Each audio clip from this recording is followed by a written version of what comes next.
Hello mga ga, ang sarap talaga nito ga. Pero sa ating video ngayon ay gagawa tayo ng iba namang version ng ating cheese pandan boche. Kaya huwag na nating patagalin ito at simulan na natin. At ngayon ay gagawa lang tayo ng small batch recipe lang. So dito meron akong 2 cups na malagkit na bigas. Hugasan natin ito ng mabuti. At pagkatapos mahugasan, lagyan ng kunti lang talaga na asin. 1/3 cup na harina, 1/2 cup puti na asukal. At sa flavor dito ay maglagay ako ng 2 tablespoon pandan flavor powder. At dito mga guy, hindi nakuhanan ng video yung paglagay natin ng pinakaunang piga ng gata kasi full storage po tayo. Naglagay ako dito ng 2 in 1 half cups yung pinakaunang piga ng gata. At isaing lang natin to. At dito nga hinalo ko ng paminsan-minsan kasi dito sa rice cooker ay matagal maluto. Kaya inin-in ko lang talaga ito hanggang sa ito'y maluto. At gumamit ako dito ng 1 tablespoon measurements para pang panukat ng ating rice mixture. At gagamit tayo ng cheese para pang palaman natin dito. At isirado lang ng mabuti, babilugin.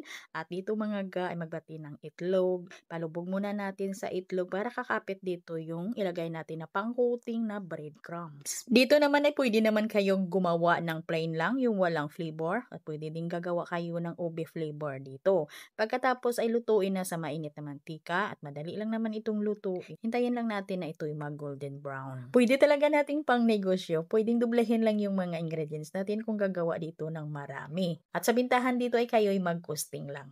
At maraming salamat mga ga sa panunood at bye-bye!